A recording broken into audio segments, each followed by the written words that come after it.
let's start with Sydney's Sydney Morning Herald, where the splash reads, gigs up, $1 billion wage hike for sector.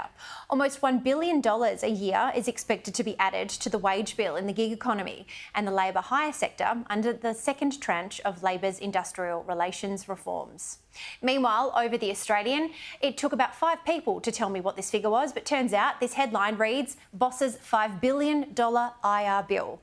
Labor's same job, same pay laws will cost employers up to $5 billion in extra wages over the next decade. That's according to new government estimates, as business vows to oppose what it claims are extreme and interventionist workplace reforms. Erin Watson, it's been a big day in Canberra. IR, it sometimes can be as dense as gluten-free bread, but it is very important that we all keep across what is going on in the House of Reps at this point in time, isn't it?